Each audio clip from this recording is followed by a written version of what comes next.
outside. I want to know who she is. Some ghost.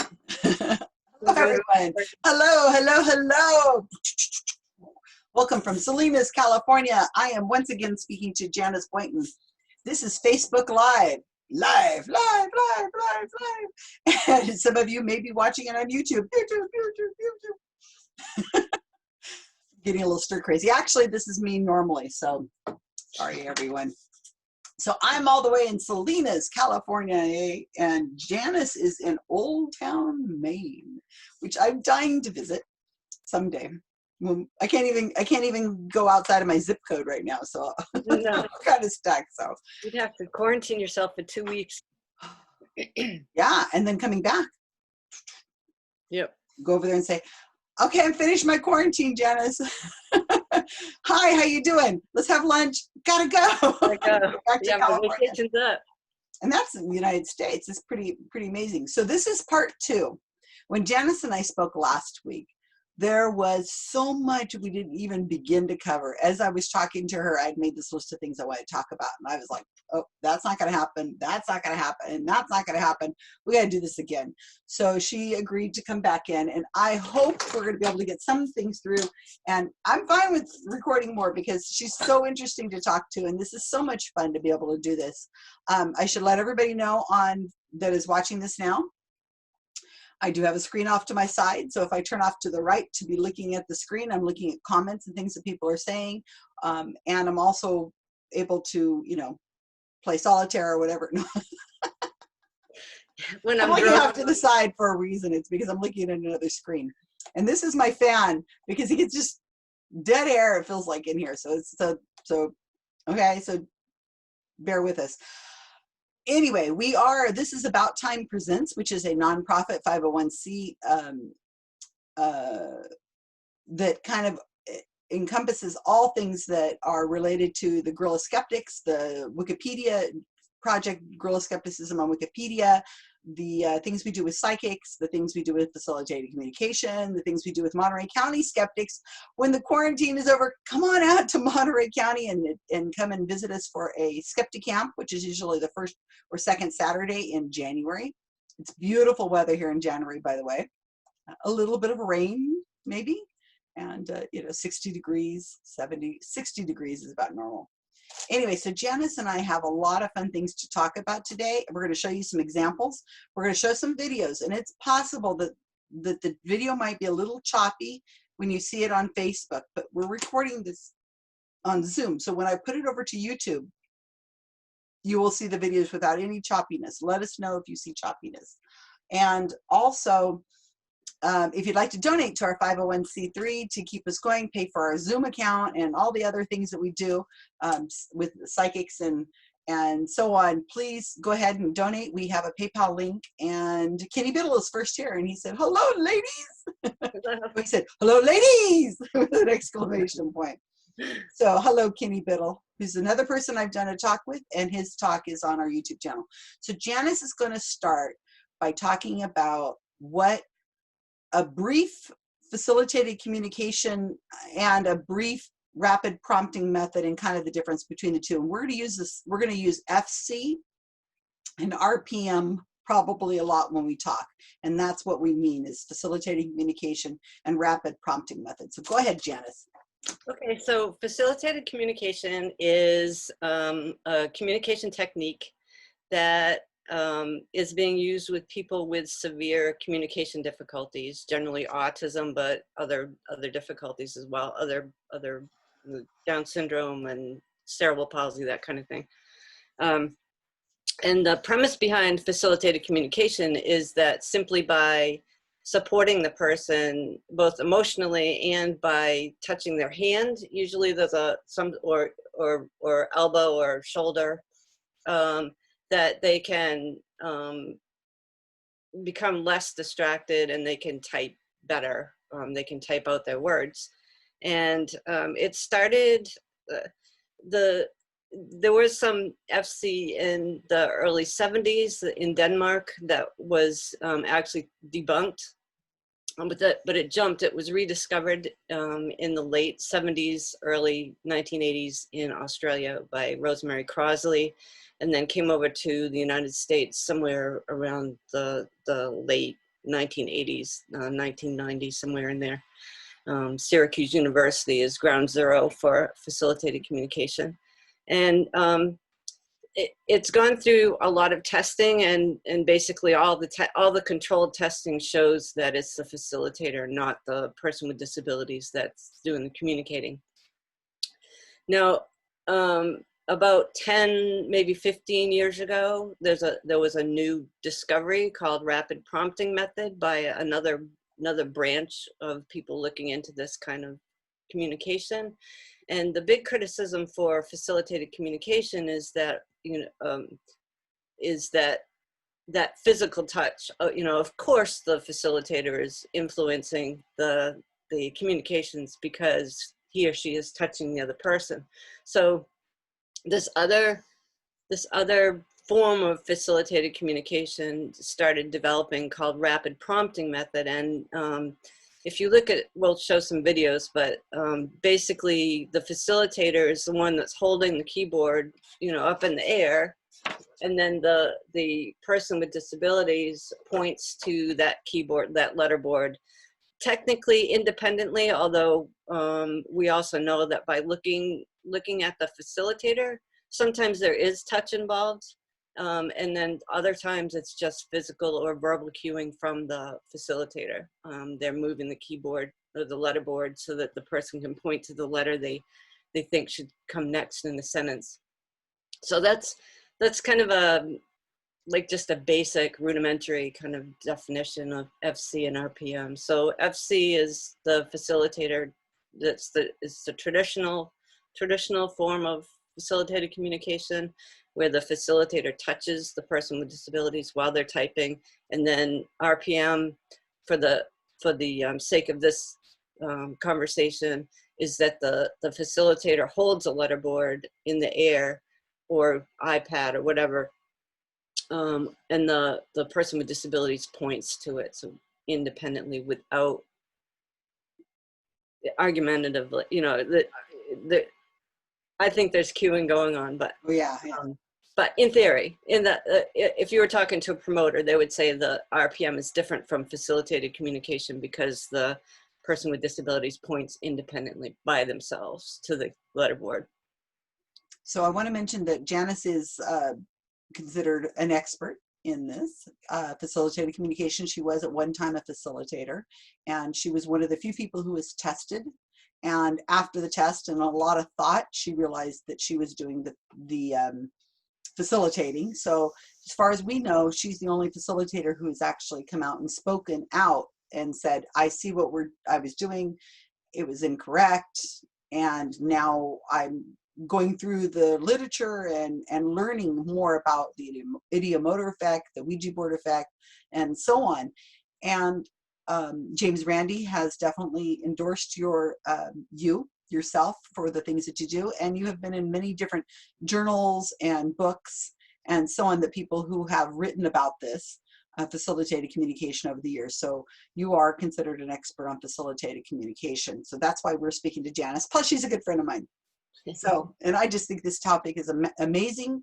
I always link it back to to the world of psychics, because this is similar to automatic writing and the Ouija board effect, and as so many pseudosciences, they tend to overlap each other as well. I saw one just with this Daybell and Lori, the one that's in the news right now that just got arrested. They found the bodies of the kids in Iowa. You haven't been following that? Oh my gosh, it's all over. Keeps coming up on my feed on YouTube because I guess I watched a video once. But I was watching, they had a doomsday cult. They believed in the afterlife and the doomsday, and he was seeing zombies, and the people had to die because they had turned into zombies. And it was not a mainstream, but it was a religion. But yesterday I was watching a video, and this man who totally believes this stuff, he said, yeah, he pulled out this string and he had like a crystal on the end, and he held it over her hand. And if it swayed one way, it meant that, he was able to tell if she'd been married before and what lifetime she'd been and what year she lived in. I'm like, that is like the most basic thing that you do when you're like 9 to see if how many kids you're going to have, or what's the name of the person you're going to marry. If it swings to the right, then that's, you know, I'm shocked that people still, as adults, believe in these things that are, we would call low-hanging fruit. And, Right. you know, I hear that all the time. Well, that's just low-hanging fruit. And after the video that we had done last week, I had one person in particular, Brian Hart, told me, he says, FC, that's still around? That's been debunked years ago. Yeah. Yes, it's still around, and we have to talk about it and understand it. And what we're going to do today is we're going to show you some commercials from recent times, one by Apple. So that should be really interesting. I just wanted to clarify one thing, is that I'm not the only facilitator who has spoken on the ODHEC Center in, this was early in, like in 1993, 1992, 93, they came out with a study. They did the first that's right. double-blind testing in the United States.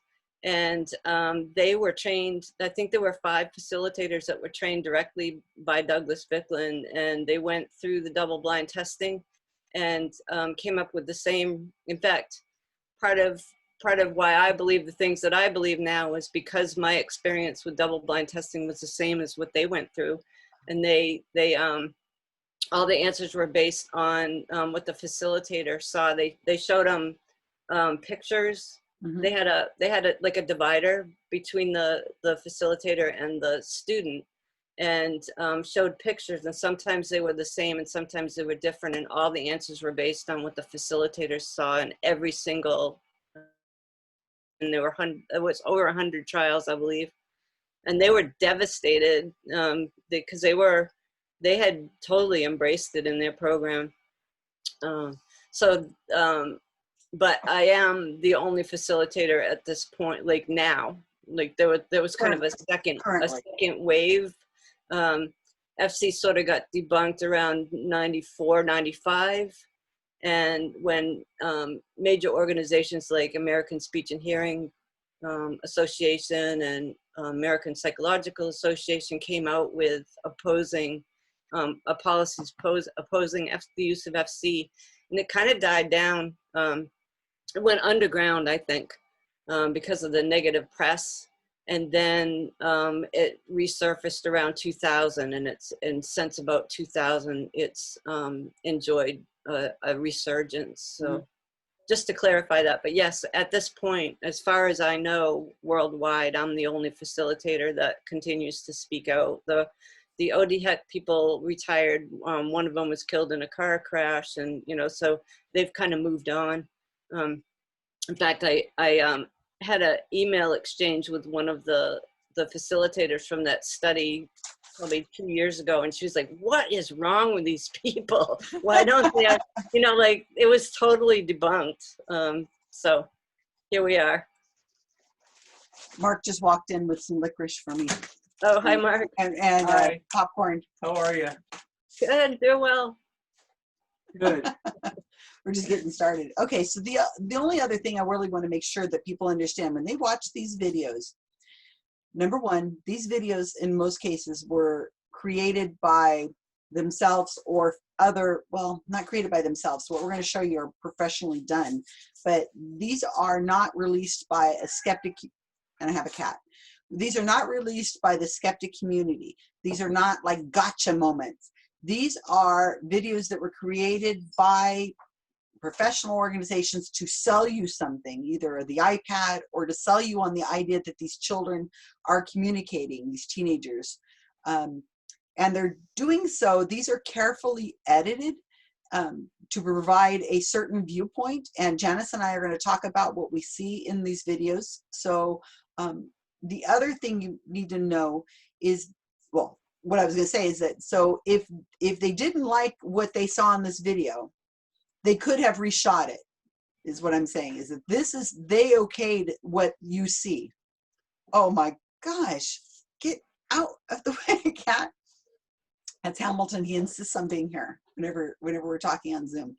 So the other thing I want to say is that these people, you can't very well test them. They absolutely refuse to be tested because their number one rule is to assume competence, that these people are locked in. They have not been able to find a way of communicating. They've tried all these other methods, supposedly, but this is, he sees my hand and he says, I must be pet. These people are locked in, and this is the way they have to communicate. And if you were to test them or to challenge them in any way that they could possibly not be communicating, then you are, it's an insult, and you could be harming their confidence. You could be making it so they couldn't communicate in the future. So you cannot test them. They will not be tested for the most part, and they assume that these people are really doing this. So of course you wouldn't challenge what they're saying. Am I got Right. that right? Yeah, you do. Even from very early on, if you criticize the technique of facilitated communication or the technique of rapid prompting method, then it was perceived as attacking the rights of people with disabilities, and it gets the pushback is pretty ugly, actually, from perhaps on both sides, but there are a lot of communication techniques that have gone through evidence-based rigors, and it's standard operating procedure. But for some reason, facilitated communication, the technique, or rapid prompting method, the technique, is above that, apparently. Okay, so the first video I'm going to show is from Stanford, and it is called Dylan Baramucci. Am I saying that right? I don't know how to pronounce his last name. Okay, he's a 16-year-old with autism, and he communicates by typing. We also should mention that many of these have rapid prompting method and facilitated communication use multiple names because of the blowback from the science community. They change their name often, so that it's kind of like, what was those multi-level marketing companies? They would use a different name because they know that if you Googled it, you would find out what they were, and they'd use a different name now. But so I'm going to read the little description here. It says, Dylan is a nonverbal 16-year-old with autism. He began to develop the ability to convey his thoughts through typing after working with a communication therapist. He joined a panel on precision medicine at Medicine 2016. So he was on a medicine panel at Stanford. And let's see if I can get this shared over here. Let me make this large, full screen. And let's hope there isn't too choppy. And share screen. And this is only 1 minute and 38 seconds long. So here we go. There's Dylan with the facilitator. I can't imagine what that pond is in the background. But if I was him, I'd be staring at the pond, especially if there was ducks in it or something. But he's not. So watch everything. Here we go. Okay, back it up. Okay. You want it. Wait, let me make sure the sound, sound shows. Hold on just a second. Because it's important to be able to hear this as well. And Also spent some time looking at the facilitator behavior. Oh yeah, watch the facilitator too. I just came back because I want to just make sure I got that. Make sure you can hear the audio.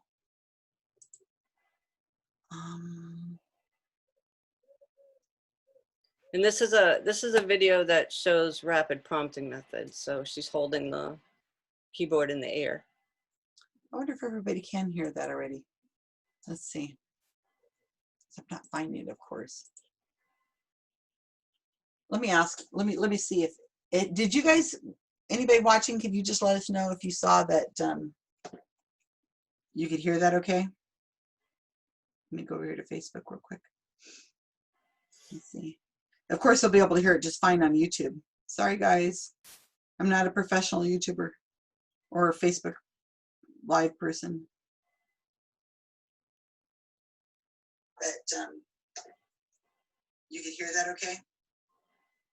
Of course, they'll be able to hear it just fine on YouTube. Sorry, guys. Okay, I'm so not a professional YouTuber. there's a delay on here. Sorry, I can't turn it off. Person.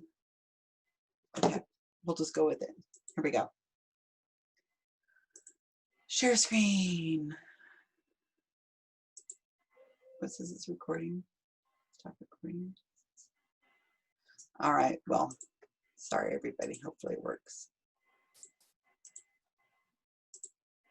Okay, watch the facilitator too. Type. Mm-hmm. 2.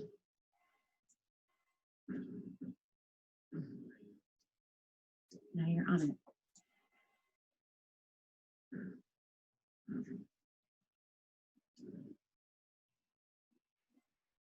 Demonstrate. Demonstrate. Go. Straight. Mm-hmm. Demonstrate. Beat then. Mm-hmm.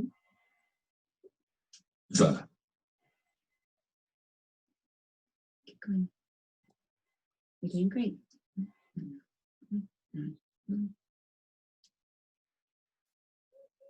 Minds. Keep going. You're doing great. Walk into the board, Dylan. Come on. Walk into that board. Go. Mm-hmm. Mm-hmm. We. Mm-hmm. Uh-huh. You have a Y and an E. What you got? Minds. Uh-huh. Mm-hmm. You have. Time research focuses on my kind and unique kind of autism. We typers need to also connect with his writers and type to demonstrate the minds we have. We know what that.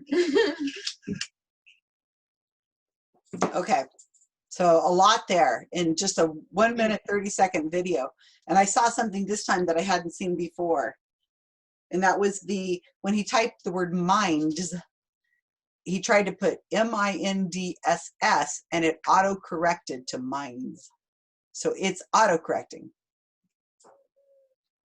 Well, here's where RPM and using technology gets confusing for people, because using a letterboard like that is, or a communication device like that is actually a legitimate form of communication for people who have limited spoken abilities. However, what we have to look at in this example, and so autocorrecting is part of that. If you were testing for whether he was able to spell those or not, then the autocorrecting would probably be a problem. But you know, in general communication, that's kind of, I would assume that that's just part of using that kind of technology. What makes RPM different is that the facilitator is involved. It's like how much the second person is actually involved in the typing process. With communication devices used legitimately or in an evidence-based way, independent means by themselves. So they would have the computer on the table, they would be holding it themselves without anybody else holding it, and they would be interacting with the technology alone. Yeah, I've never heard, why is it in the air? I have never understood, why is this in the air?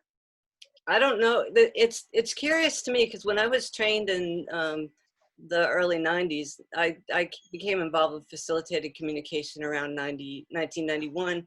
We were told not to hold it in the air because of facilitator movement. So it's really interesting that there's a whole branch of facilitated communication called rapid prompting method, where they do hold it in the air. I'm not really sure what the rationale is. It's eye level, maybe. I mean, if a person can hunt and peck, that's what it is, hunt and peck. People can type hunt and peck with one finger.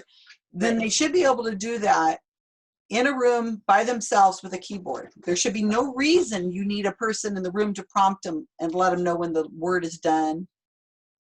Right. I'm sure you caught that, right? The other thing is that the part of the rationale for put forward is that it's a motor planning problem. So in this particular video, this individual appears to have no difficulty pointing, isolating a finger, moving forward, moving his arm backwards and forwards, which it would take to select and type on a keyboard. So the motor planning, that's kind of one of the reasons why the facilitators are integral to this technique, to both FC and RPM. But in this particular case, that individual appears to have the motor skills to be able to type independently as well, meaning alone. Mm-hmm. So if we start looking at the facilitator behavior, she's got the keyboard, and it's actually interesting that the video is a little bit choppy on, at least on my version that I was seeing, and you could actually see even more how the facilitator was moving that keyboard was moving back and forth. So those are cues that are given to the person with disabilities to move their hand to a particular side of the keyboard or to press a particular button. This is done after like a lot of practice. So if you're typing a lot, you type T, a natural letter to follow T is probably H. Mm-hmm. So you start getting a feel, like a motor feel for what letters come after particular letters that are common. So my question to the facilitator is, like, I don't know how you can hold that typewriter, that a computer has some sort of weight. I don't know how you can hold it at that angle for that long without actually moving it. You just do automatically. Mm-hmm. So that's a big concern. The other thing is,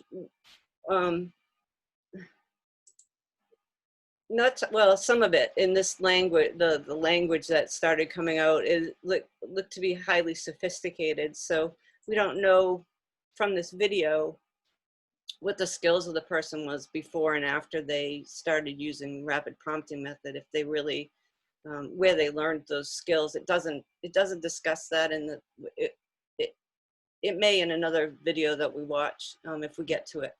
But that's another concern, is the high level of language that comes out when people are using facilitated communication and rapid prompting method. Right. The facilitator is holding it, and I liked how, so it's like she's cued. When he's done with a word, she pulls it up and kind of goes down with it, like, you're done with the word. And she kept encouraging him to continue spelling it. You almost there, you got it. And there was at least one time where he was, well, twice actually, he was looking off as he's typing like this. And you could see his eyes looking up to the top of the screen, like above, several times, where he's looking up. So he's typing and not looking. And the person who is looking at all times is a facilitator. Staring very intently at what's going on, very intently. So I would have questions about that particular interaction. There is no doubt that the person with disabilities is pointing, but in terms of whether they understand the letters that they're pointing to or the words that they're typing out, other than the facilitator saying keep going and and controlling when the typed conversation starts and stops. Mm-hmm. Don't really know from this. That's why double-blind testing is important. You don't really know from this example how much the person with disabilities understood. Right. So let's look at the next one. Now this is a slick one. This is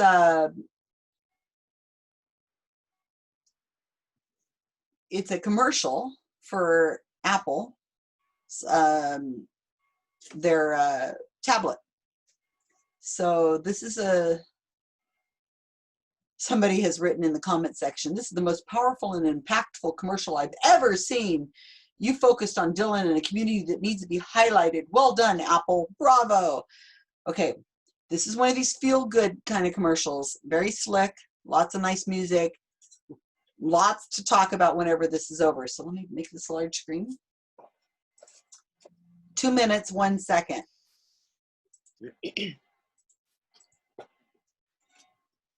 Oh, darn it, Susan.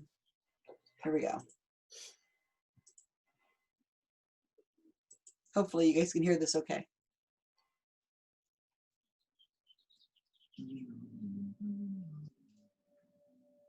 My name is Dylan, and I am autistic.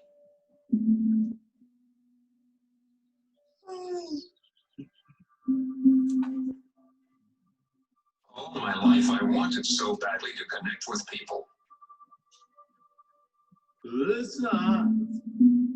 But they couldn't understand, because I had no way to communicate. I get to experience the world in a very unique way. I can see the wind, hear the flowers. I can feel incredible emotions flowing from those I love. Between our path, between our path, this now. Many. So many, so many, so many. So many people can't understand that I have a mind. All they see is a person who is not in control. But now you can hear me. The iPad helps me to see not only my words, but to hold on to my thoughts. Having a voice has changed everything in my life. No more isolation. I can finally speak with the people who love me. I can say what I think and let them know I love them too. Hi, Dylan. Hello, my name is Dylan Blackwash. We are the beginning of our thinking life. They are capable of so much if we just open our minds.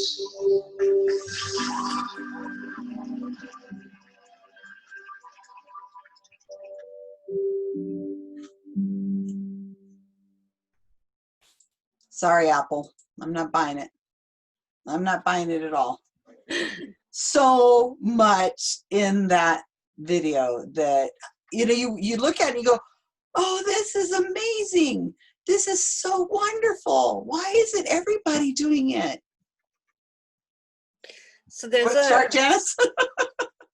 there's a neurodiversity movement that they want to increase the amount that we accept people who are different, which that's actually something that I agree with. No problem with Sure. that. However, when it comes to autism in particular, my understanding is that the movement kind of wants to erase the more severe symptoms of autism, which includes difficulty communicating verbally, and they want to they kind of want to make it so that these people are developing more typically than it actually first appears. So a negative effect of their pushing with commercials kind of like this is that they're kind of excluding a whole section of people with autism who have severe communication difficulties and suffer. The person in this commercial, I would say probably has at least some higher functioning skill. He looks like he's able to physically move well. He can, he had some verbal abilities, although it seemed to be echolalic, which means he repeated. Mm-hmm. And so he was saying so many people kind of over and over. Repeating what she said.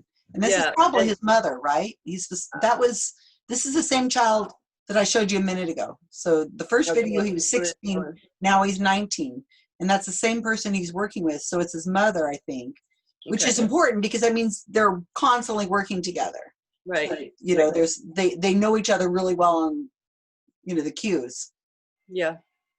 And so I asked I'm not a practicing speech clinician anymore. And so I recently asked somebody who is, what are the chances that if you have echolalia, which is it's kind of a step in learning language. Little kids have some form of this, but they move through it. You know, you ask a 2-year-old and they're like, what's this? What's this? What's this? What's this? You know, and they keep repeating concepts until they get it.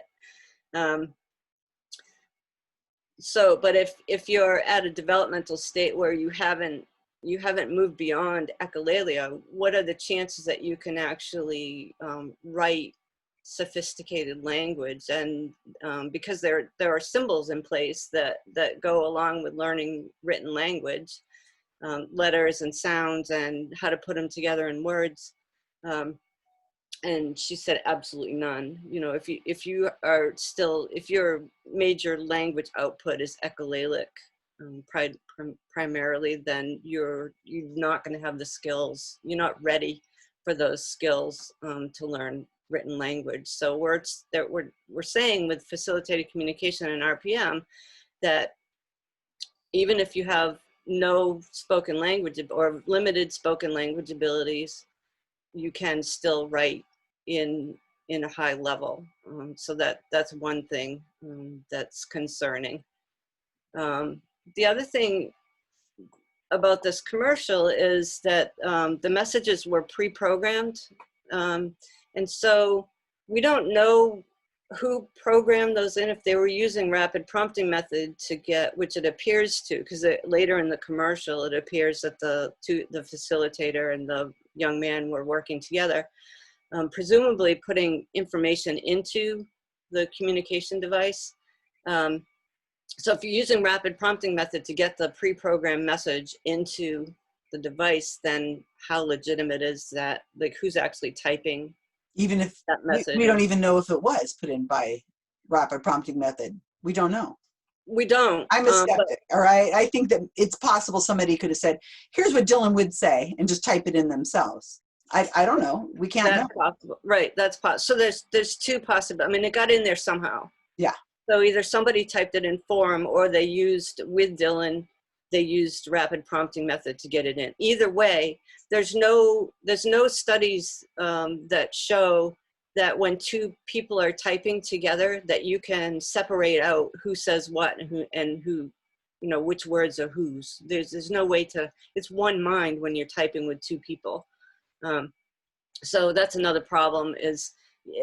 But in the commercial, it's particularly problematic for the commercial because it makes it look like he's actually saying all these things, you know. No misspellings either. Well, yeah, that's another wonderful thing about rapid prompting method. All been cleaned up. The other thing, We the showed it, commercial, when you look back on it, when he is sitting at the keyboard by himself, he may be touching buttons, but they show it from a front view. So you see him behind the back of the communication device. So you don't know what he's typing. He could be typing just random letters, you know, or you know, whatever. Yeah, it looks like he's, you know, because through the wonder of editing, it looks like, you know, like in your brain puts it together that he's the one that's communicating these things, but right. We don't actually know this. Don't know that because she brings out another device later at the end of the commercial. So the first one, it's on a stack of books, right? Like a tablet. And then towards the end, she brings out another device, hold over the top of the first device. What was that about? I don't know. Why would you need two devices? One smaller than the other? I don't know, unless one was a computer and one was an iPad or something, or one was, you know, I'm not really sure. I'm not sure how that went. I'll put these in the show notes whenever I put this up on YouTube so people can rewatch it themselves. I think once they hear our conversation, they go back and they look, they'll say, oh, I missed that. Yeah. The other thing is when he's at the podium, again, supposedly he's graduating and he's done all this work independently. So why does he need a facilitator there to accept his, or, you know, if it's just a matter of pressing a pre-programmed message on the communication device, why can't he just carry the device up and press it himself? And I think I'd have to go back and look at it, but it looks like there is some sort of like it's carefully edited out, but she's pretty close to him. So I don't know if there's physical contact there or not. Sometimes in rapid prompting method, there is some subtle touching, definitely physical cueing going on. So those are my questions about that commercial. What I noticed is at the very beginning, it looked like he was typing, right? As you said, the camera is from the other side, so you can't tell what he's doing. He could be, who knows what he's pushing on that, if he's pushing anything at all. We don't even know if it's turned on. We don't know. Might be why they brought out another computer, is that one's not turned on. He just randomly putting things, touching buttons on there so that they could get a video, get a good filming of it. So from that moment on, it is voiceover. So you see this, he's a charming child, very happy. Right. He seems to be happy, Yes. charming child who is exercising. I mean, he's in a gym doing pull-ups. Do we know he's doing pull-ups? Do we know he's jogging? Do we know that it looks like he's engaged in normal activities that any child of his age should be involved in. That's what it appears. We don't know that's really what it is. And people are going to say, maybe I'm conspiratorial. But is he running down the street because he's jogging, or is he somebody chasing him, or I don't know what? I don't know. Is this do you think he just normally runs down in front of his street and goes out for a jog and does a few miles a day? Maybe he does, and exercises in a gym. But he's not. What does that got to do with anything? His Well, communication. it's an attempt to normalize people with disabilities, and I don't in general, I don't have a problem with that. I think that our society, I think part of the reason why FC and RPM still exist is that we haven't, as a society, done enough to accept people who are different. And so that's what makes this compelling, is like you do want people to be seen if they have the ability to fit in and to do activities that our culture sees as, you know, like we're a culture that sort of rewards fitness and exercise and things like that. And so I don't necessarily have a problem with that part of it. If it's true, you know, I think there is some good editing going on. You don't know, we don't know the extent to which this person has involvement with autism. We don't know if there's self-stimming behavior or if there's other thing, you know, I don't know. We just don't know a lot about this person. So it's just I guess a cautionary tale to take the commercial with a grain of salt, because we don't have enough information about this person. Well, what I'm wondering is what Dylan really is thinking about this. If he is not communicating, really, as they're saying with these long poetic, you know, tomes, does he really want to be going to school with a backpack and, you know, at the gym? And it looked like he was in a dorm room at one point. He was on a twin bed, and you see the device, and you see his fingers on it. You don't see him typing. You see the glow of it on his face, the light from the tablet or whatever. It looks like he's attending school with a backpack with just every other kid in the classroom. We don't know he's really doing that, for one thing, and we don't know he really wants to do that. If he is not communicating, if he is not at the level that they say he is, then is this really what he wants? Not that all kids get to do what they want, you know, but Yeah, no, we don't know. is this the best environment for him to sit in a chair for however many hours a school does with this facilitator next to him? Because of course he wouldn't be able to attend school without a facilitator. So they're all day long, you know, and having to be forced to interact as if he is getting it. You know, maybe does he get to raise his hand and, oh, Dylan has the answer to that question, let's let him type it out or whatever. I mean, if this is true, this is wonderful. And I am totally believe that he should be in the regular setting of the classroom. But it is not true, and he's not actually the person who's authoring these answers, then I don't think that this teenager would want to be in that situation. I think he'd have probably other things he'd rather do with his life. And we can't ask him because they won't test. Right, you can't test. So they're saying, of course he wants to go to school and see all his friends. He just told me. Right. FC and RPM work because people using FC and RPM say it works. Yeah. So that's the Circular reasoning. Yeah. It's just really sad.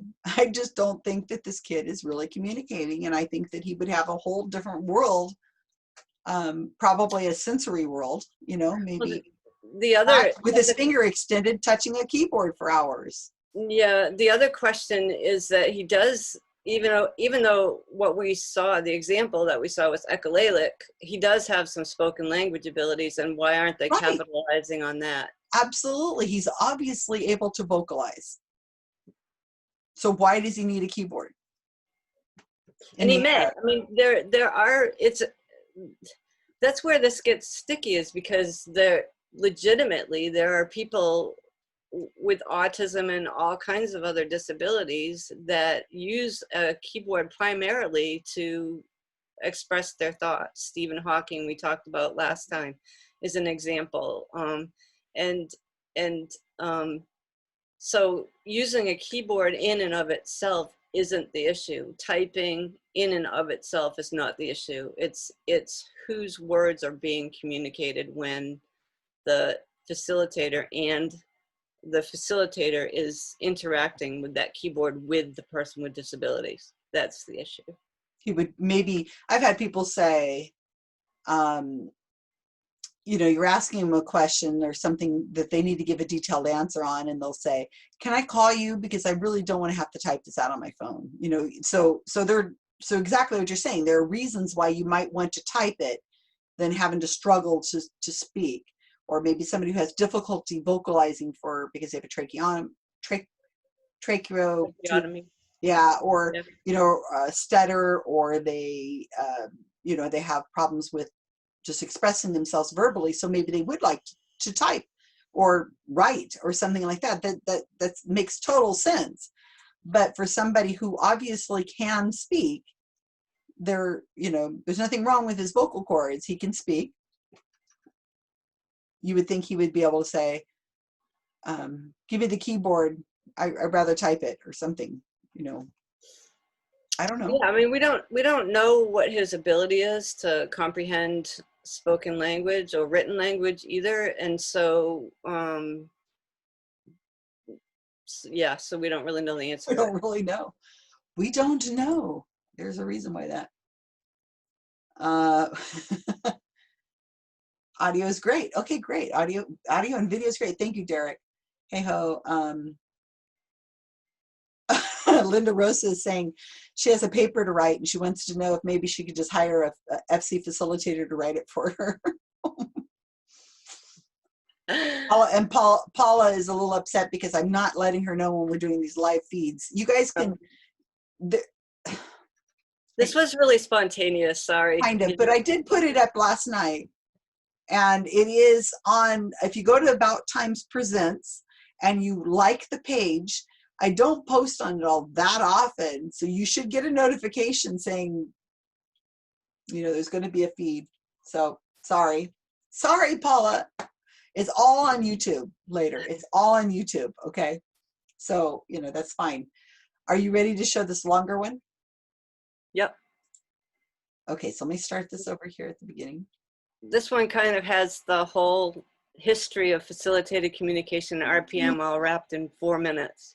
I think we should probably take notes as we go through this one. I better get a pencil because there's quite a bit that happens in this. This is by the Oregonian.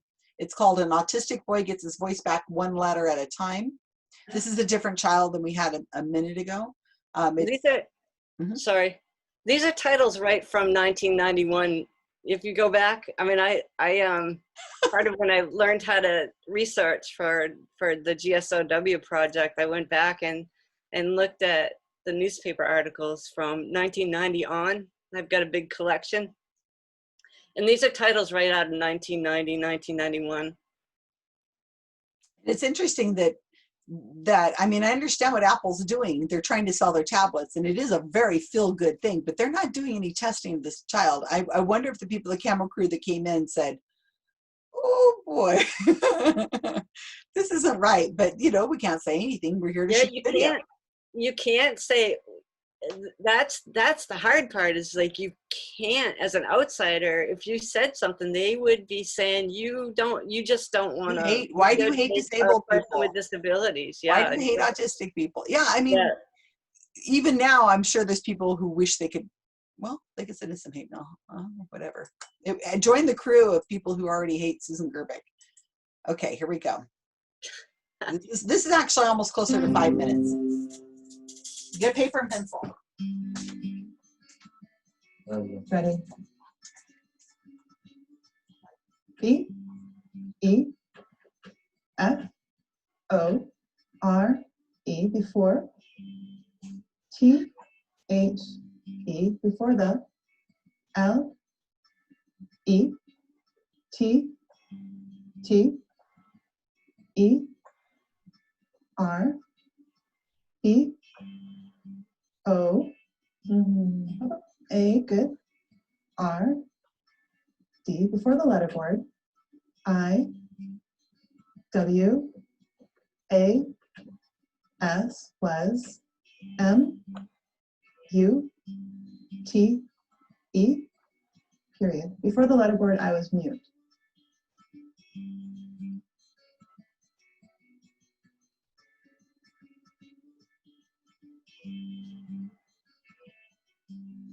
I knew that he was smart. I always believed that he was smart. I just didn't realize how smart he was. And also that all this time he had it in him to share this, but we just hadn't stumbled across just the right fit for him and how to get it out of him. To me, I'm getting to know him all over again. We do rapid prompting method, RPM, and I'm always to his right, sit and hold it for him, and he spells out everything. And this morning we were using it in math for him to spell out how to set up a chart, how to do a graph, how to do an equation. It's his voice. It's crucial. Ready?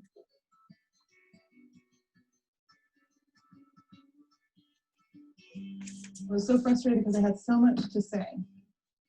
I was mind blown because before I learned letterboard, I had read some of his poetry off his blog, and it was I cried. It was so heartfelt and touching and mind blowing.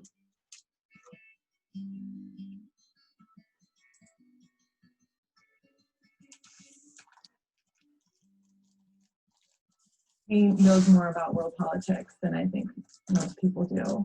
That really surprised me. I would ask him, where did you learn about that? And he's like, I heard it on the radio when we were driving in the car. All his senses are wide open and he's just taking it all in. And he has to filter through all of that in order to be able to communicate and kind of function in our world. But he's still collecting all of that input. Ready?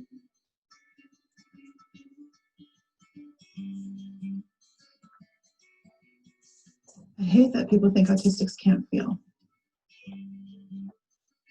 I feel everything. It's so funny. We have so much fun laughing together. Every day we are definitely experiencing joy together, as well as stress of algebra. He curses and he tells jokes. His good humor about everything, even though, so much has gone on, I think that really says something about his optimism. I think I treat him more as a teenager now, whereas before I probably babied him a lot more. Now it's the whole presumption of confidence. I know how confident he is because he shows me every day. Ready?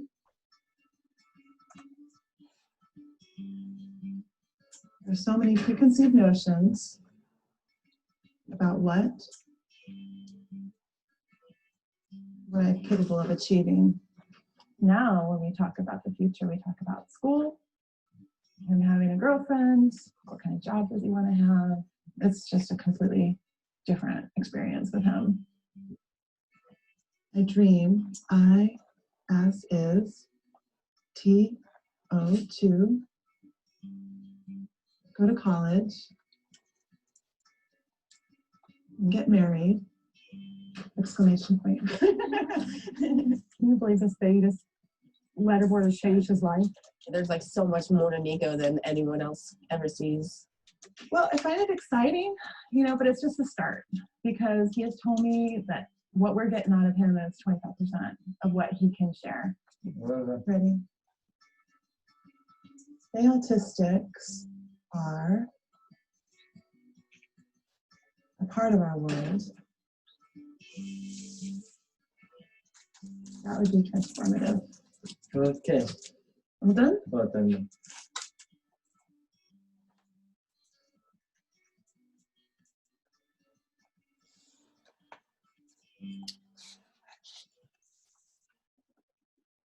Okay.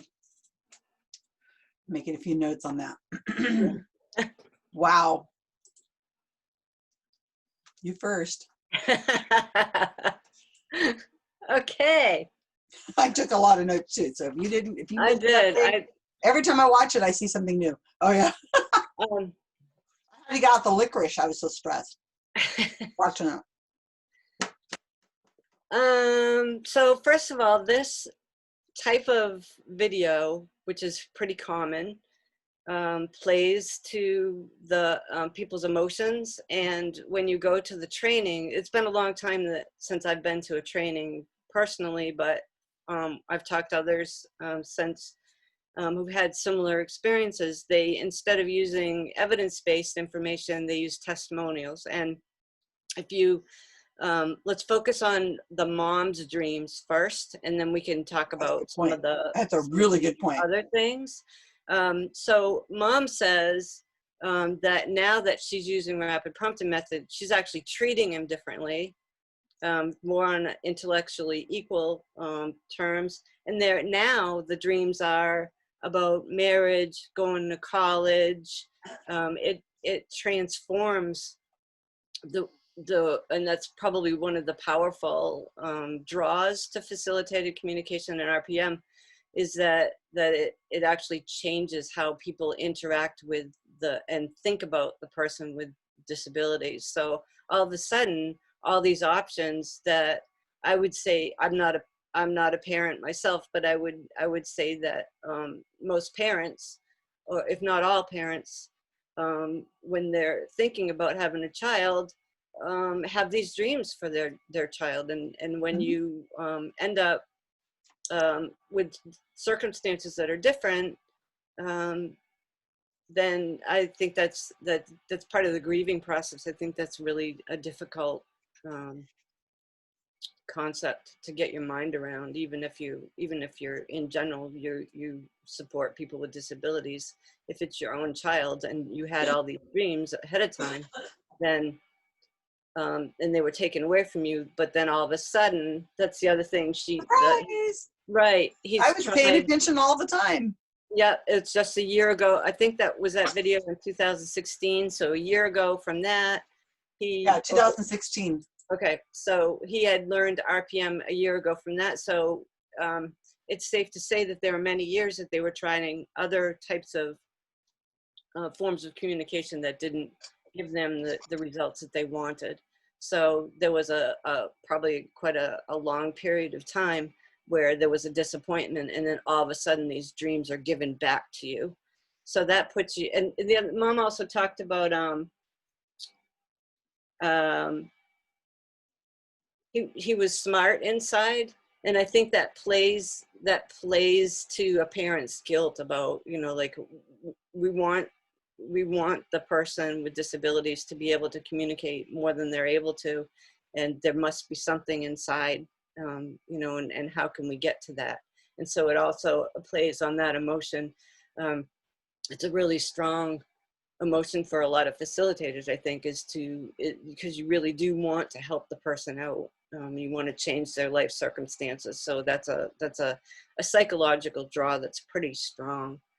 I don't know if you saw anything else in terms of the mom.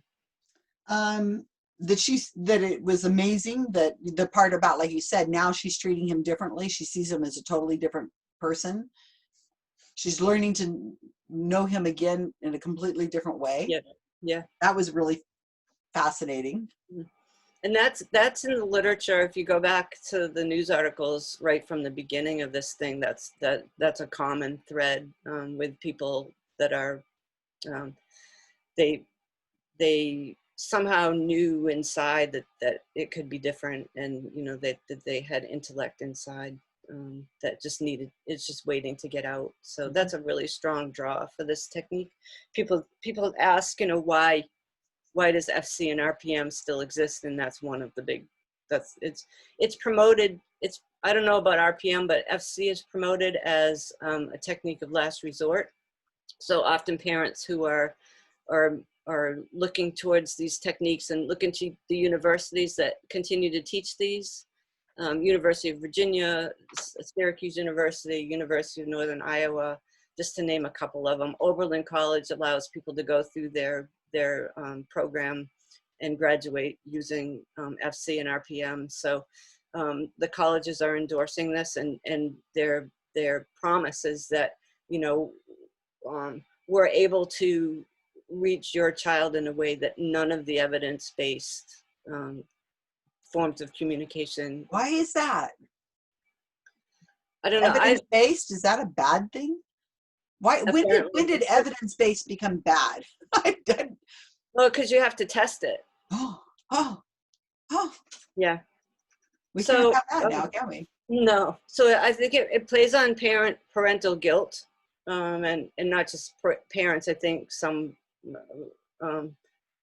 like anybody who falls for FC and RPM to some degree is falling for that. You know, like I should be able to do something more for this child. Whether you're a parent or a psychologist or a speech clinician or teacher or caregiver or whatever, I think it does play on that, and fear of, excuse me, if I don't try this, what's going to happen? You know, it's sort of like, I see all these people around me when I go to the training, and they're all saying that FC works, you know, and their child was like my child. I better try it. So there's kind of some peer pressure, whether it's overt or covert, can be argued, but you kind of want, you're working with people psychologically who are primed to fall for what the FC people are giving. The other thing that I find interesting about this is that she talks about he knows world politics. Yeah, that was and he learned that from snippets on the radio. Well, that's kind of interesting. It's like, when I listen to the radio, I only get bits and pieces, and it depends on what radio station I'm listening to that gives it. So if the person knows more about world politics than anybody else that she knows, then either she doesn't know very many people that understand world politics, or something else is going on. And there's a thread through FC and RPM that people don't, especially early now. And now I think some people are actually taught some skills, but especially early on, all of a sudden the core group of people, that the people with disabilities that had success with FC, were never taught academic skills, and all of a sudden they understood them. So there's this thread that you learn through the environment, and that's actually not true. I was reading a Steven Pinker book, called The Language Instinct, and I thought there were kind of all kinds of bells and whistles going off in my head. And he talked about how human beings, what sets us apart from other animals is that we have this instinct to develop language. It's more of an instinct than a skill. But you don't think in English, you don't think in French or Spanish. You have to learn those skills. You learn kind of in languages. And there are people who are linguists that understand this much better than I do, but this is kind of my takeaway, is that you learn like concepts, and you learn these chunks of language, but like basically you don't know that it's a noun and a verb, but you think in that way. You kind of think structurally, you think there's a structure to language that you automatically know in your head. Very similar to walking, you know, it's a language instinct. Doing a terrible job explaining it, but get it. Go ahead.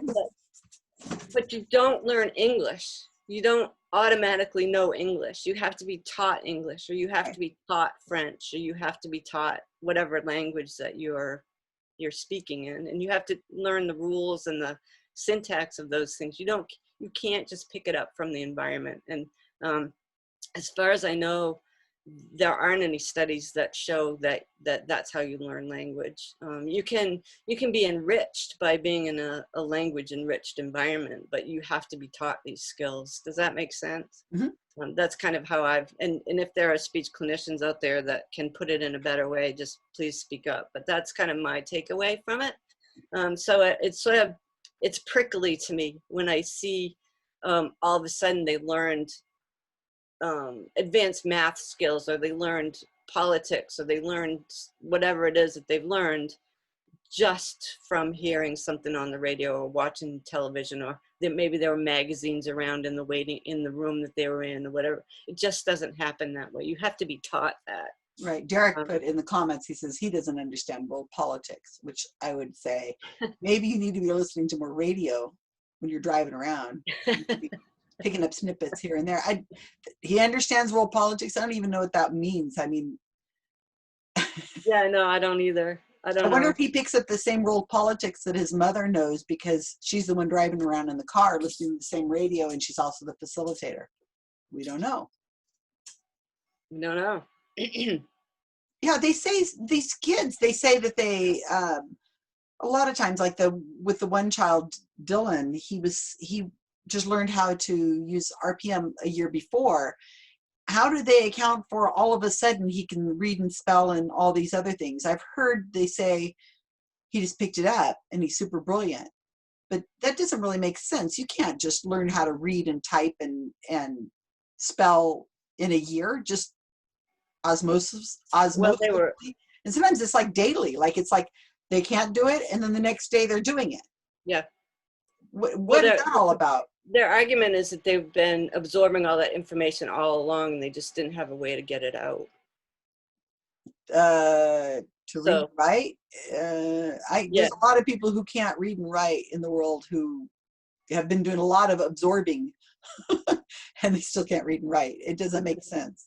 No, it doesn't. No. The other thing I wanted to point out is they talked about, the friend talked about, or the mom, maybe, I can't remember who it was, laughing and cursing, kind of surprise information. Yeah, as a mother, wasn't it? Well, when you go through the training, you're taught to look for information that's surprising that the facilitator wouldn't necessarily know.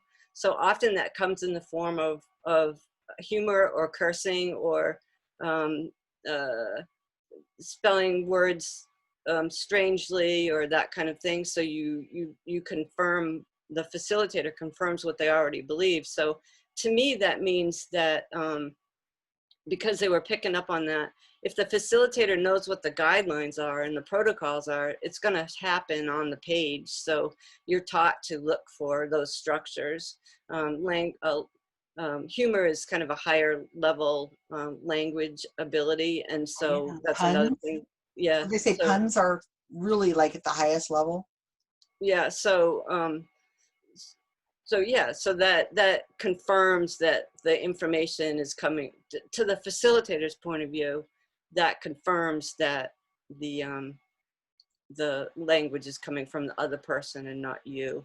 And so that, and again, that's not true. There's no way to, if there are two people doing the communicating, there's no way to, besides double-blind testing, there's no way to know how much the other person, each other is contributing to that conversation. The person with disabilities could just be tuning out. They could also be looking for approval. So if they go through the activity of pointing, if they're passive and they go through the activity of pointing, then they're getting some sort of affirmation from their facilitator, whether it's the mom or teacher or whatever.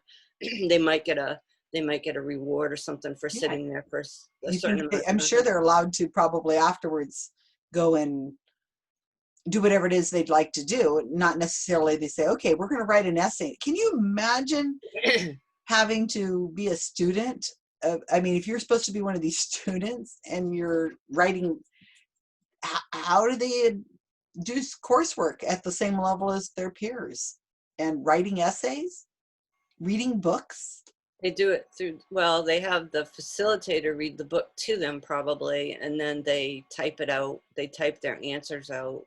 That's how they do that's how FC and RPM people, promoters, do their testing. They have the facilitator.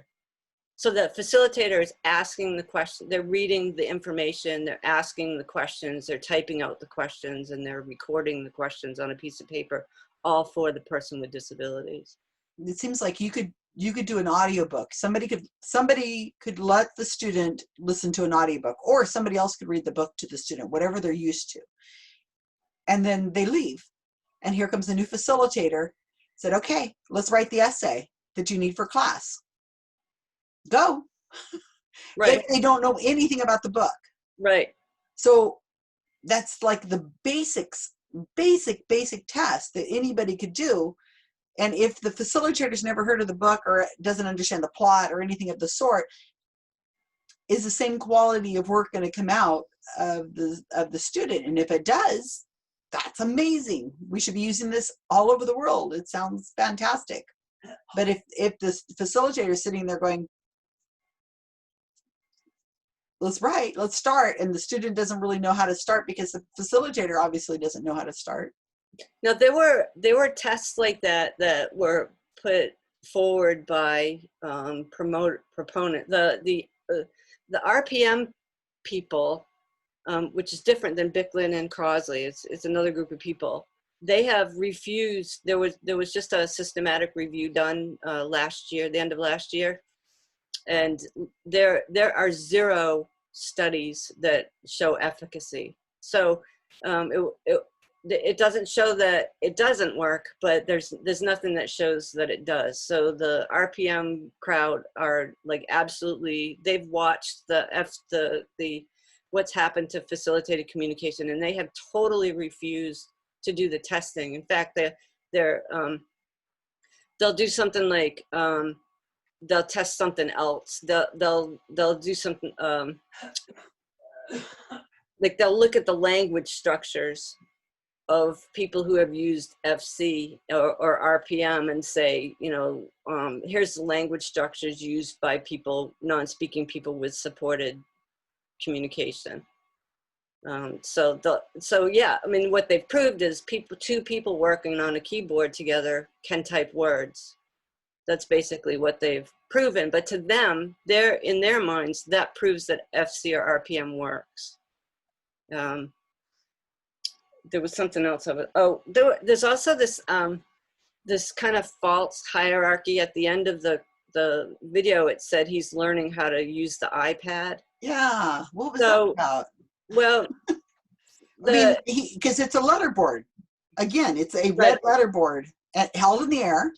Right. By the facilitator, again, what we've seen before. Right. And the problems with that is that it's interesting that they sped up when he was typing, because you can't really tell, like, what if he touched the board in between the letters? Like, what does that mean? And they were going too fast to like in between? Like right. Not so on the letter? Yeah, I mean, G and H are together. I don't know on the letterboard, but on my keyboard, G and H are together. But what if I pointed in between? Do I know that the person meant a G or an H? You'd have to stop and ask them, but they seem to be going pretty fast to be asking.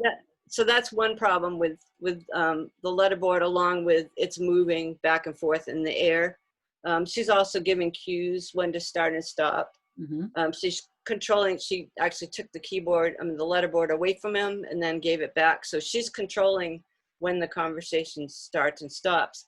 But there's this false hierarchy. There's something called fading that's integral to what they say needs to be done.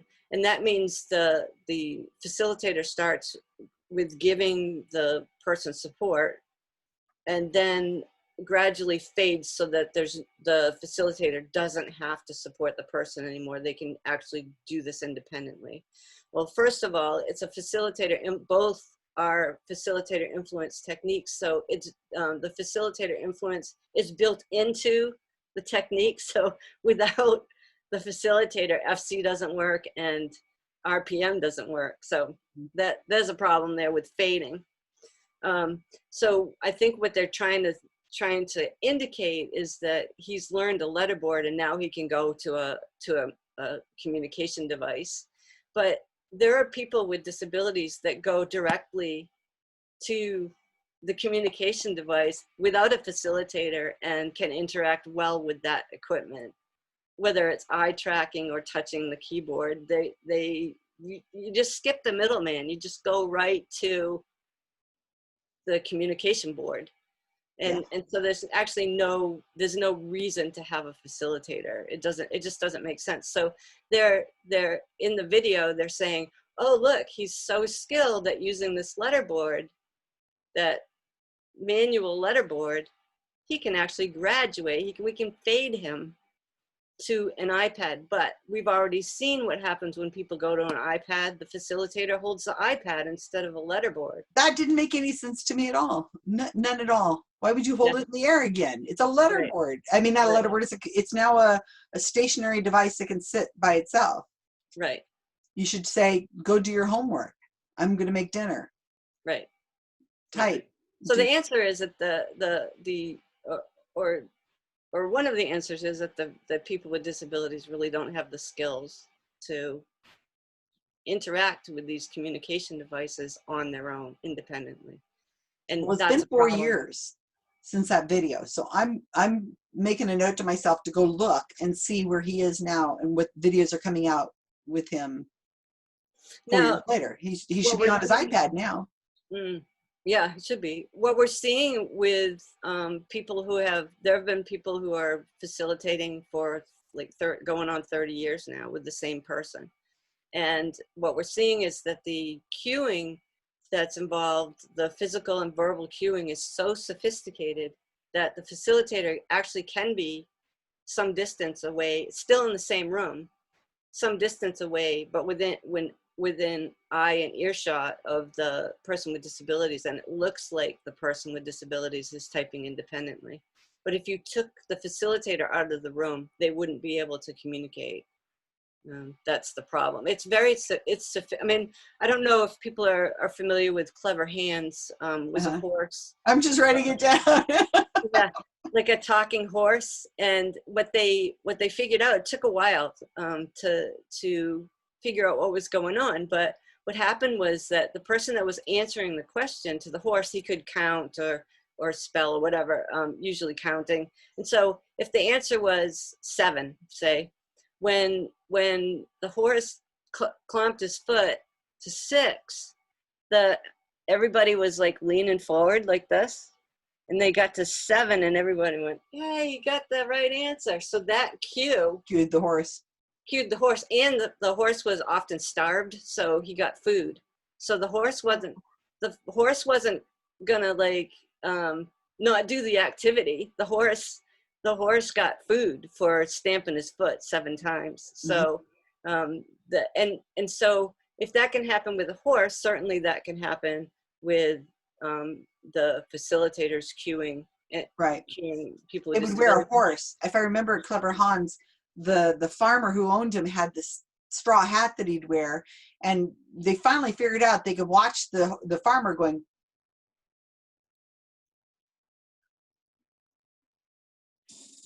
like you said, they'd stop once he got to 7, and the horse was cued by that, because as soon as they removed the hat or they removed the farmer from the scene or whatever, the horse would just go on. I remember the independent investigations group, Jim Underdown, did this with a dog, and the dog would bark however many times that a math problem, what is 4 + 4, and the dog would bark 8 times. But then when Jim pulled a big giant potted plant in front of the owner, and the dog couldn't see the owner anymore, the dog just kept barking and wouldn't stop barking, because he couldn't see his owner to know when to stop. Right. So the cues are really subtle. I mean, and you think there's a lot of training that goes involved. You start working with a person, and the kind of protocol is that you start with things like multiple choice questions or close, fill in the blank kind of questions, things that the facilitator already knows. So right from the beginning, in both techniques, you're training yourself as a facilitator, and you're training the person with disabilities to respond in some ways to these questions that are being asked. And so the facilitator develops these cueing techniques. It's probably similar to a dance, like in a dance in some ways. You're learning each other's body language. Practice. You're Yeah. learning vocal inflections. You're learning if you shift in your chair a certain way. With FC, people say that you can't cue when the facilitator's faded up to the shoulder, but if you press on a certain part of their back and they move to the left-hand side of the keyboard, or you press your finger when you want them to press down on the letter they're hovering over, those are all little cues that the facilitator doesn't necessarily pick up because they're too busy answering and asking and answering the questions. They're engaged in a way that the person with disabilities isn't. So the person with disabilities is much more attuned to those physical cues than the facilitator is. You're much more distracted than you there's no way that you could keep track of all the ways that you cue somebody. One of the things I mentioned is on my notes is when the mother and the boy are sitting in the window at the dining room table, she has a letterboard up. She's reading off what he's doing. She isn't writing it down. She isn't writing down the letters as he's typing, as he's pointing to him. She's just remembering him. And then when he's done with the sentence, she removes it and she says the sentence. So, and then she puts it back, okay, next sentence kind of thing. So she's guiding him along, and it's her interpretation of what he's saying. Do you think, I doubt she, I don't know, but if I could be a fly in the wall and watch their household, do I really think that the mother is probably coming home and saying, so we're going to have such and such for dinner, or did you want something else? Here's a keyboard. Tell me what you want for dinner. How was your day at school today? Did you hear do you really think they're having conversations with these kids? I mean, full, long conversations with their kids when they're not, and the child is communicating back on a letterboard outside of the camera? I think outside the camera, yep. I think there's a possibility because the Mark from the outside said, I really doubt it.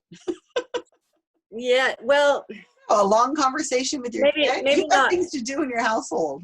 Yeah, maybe not all of it. Maybe not all of it. But I do think that the draw for the facilitators is that fake conversation that happens between the person with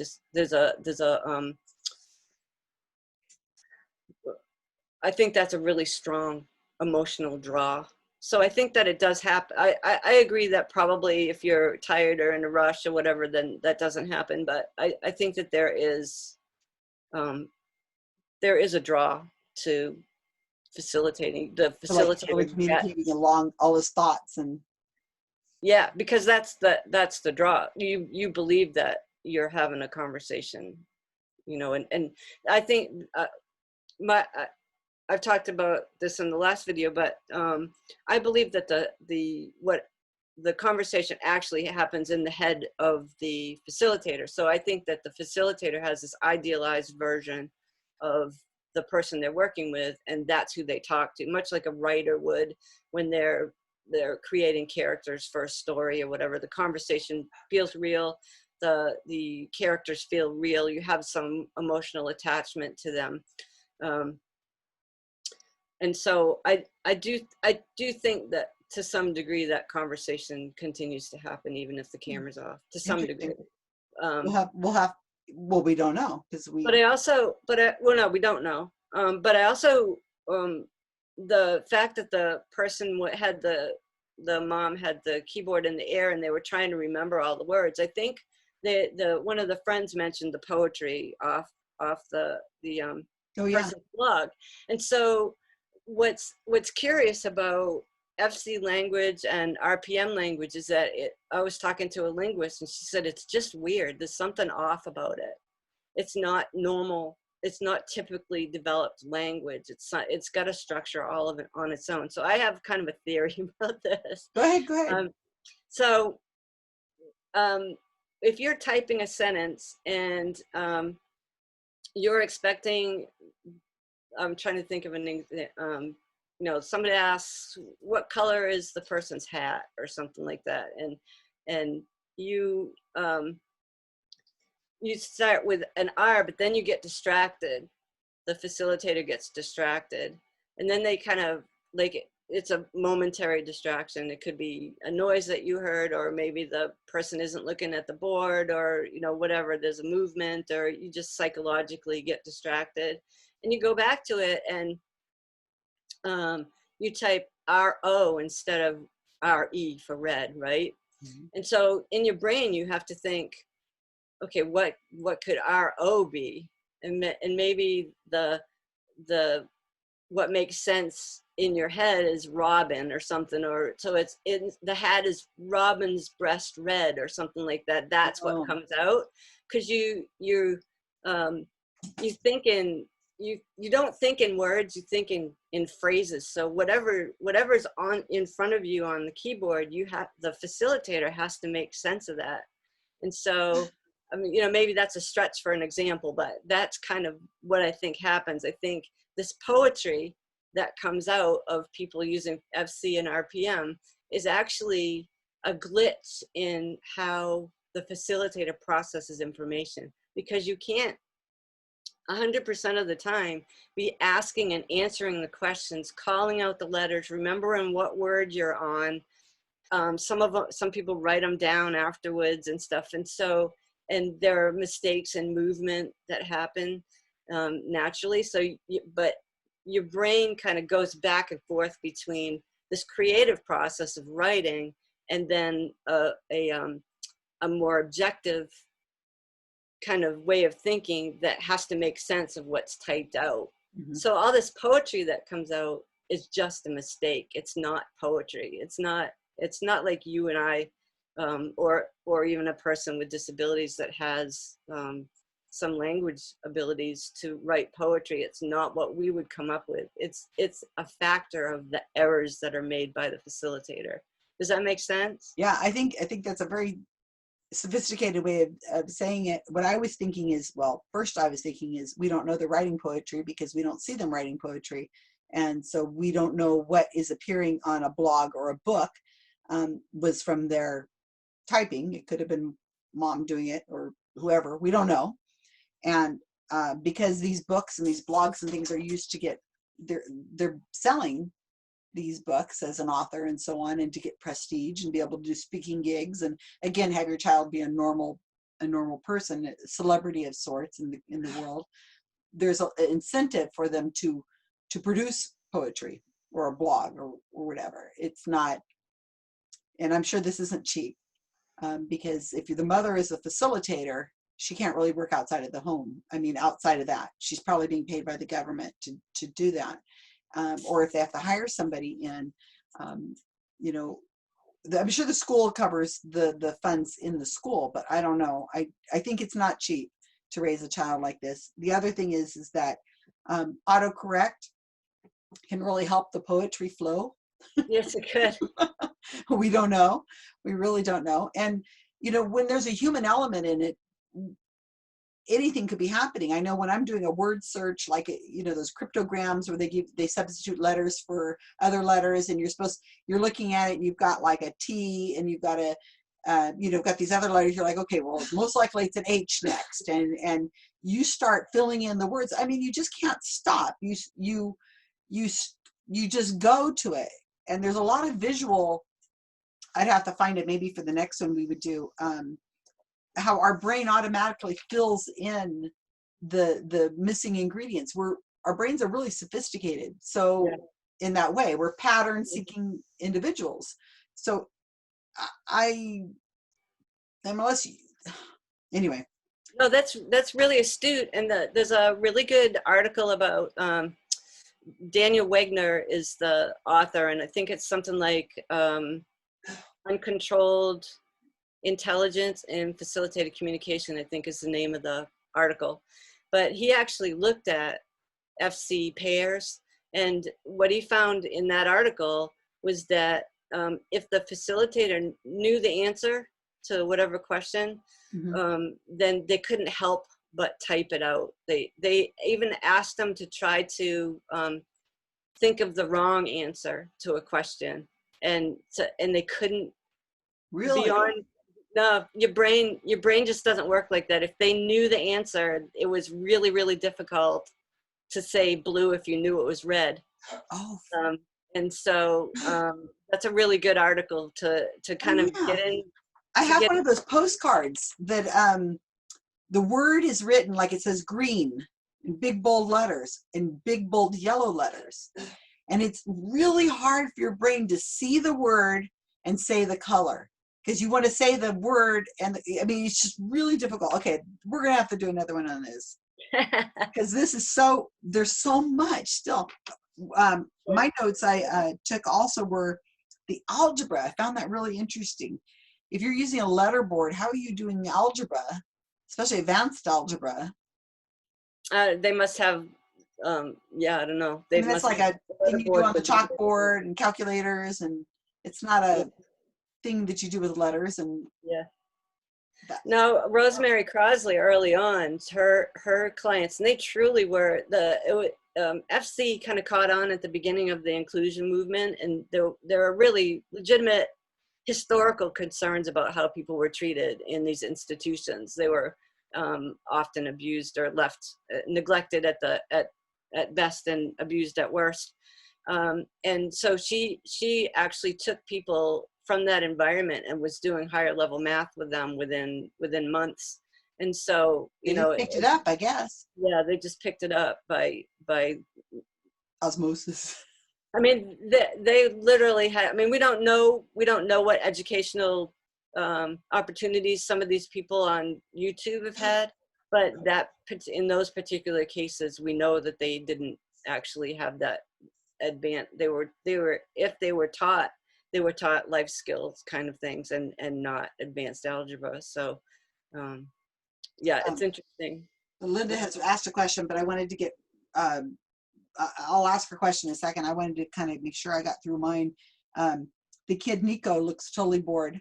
When the letterboard's in front of him, he's very engaged, and he's like touching on it. And then as soon as the letterboard goes away, his face just goes, like, you know, my heart goes out to the child. My heart goes out to that kid, because I doubt he wants to be sitting there learning algebra with his mom, right, breathing down his neck. You know, I really doubt that. And my heart goes out to the facilitator as well, who's been duped. Oh yeah, they can't back away from this now. Politics for the news, so that he can speak. So I would think that the child would probably carry the letterboard around with him, maybe in wherever, attached to him or whatever. And every time he wants to talk to his mom or whomever, he pulls up the letterboard and says, "Can we talk?" or something like that. You know, I could see him. If it was a person who was maybe mute and couldn't speak, I've been around people like that, and they usually carry something with them to write on, and you know, a paper or something, and then that way it's easy to have a conversation if you're out shopping or whatever, and they want to know if you have it in a size 10. You know, they would write it on there, and you could see what they want, and it was just normal. You'd be like, "Oh, size 10. Okay, I'm gonna go look. Let me get." Yeah. But I didn't get the feeling that that's what would happen in this situation. But then again, I don't know, because we're not testing them. Girlfriend, job and school. Mm-hmm. Girlfriend.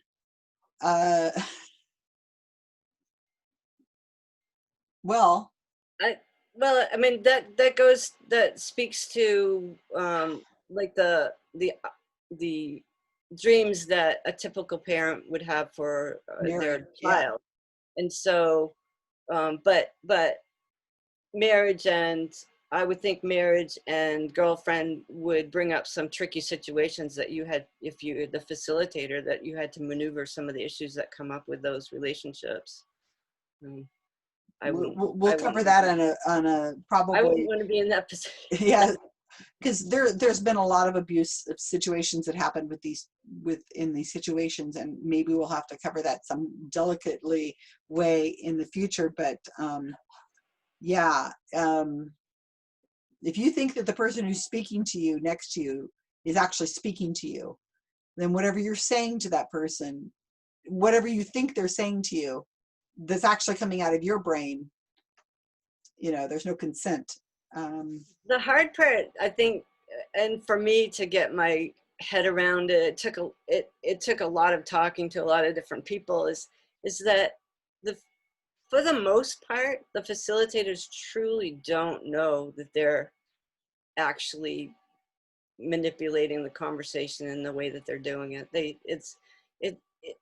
It's hard to believe, but they're not, first of all, they're not trained to be self-aware during this communication.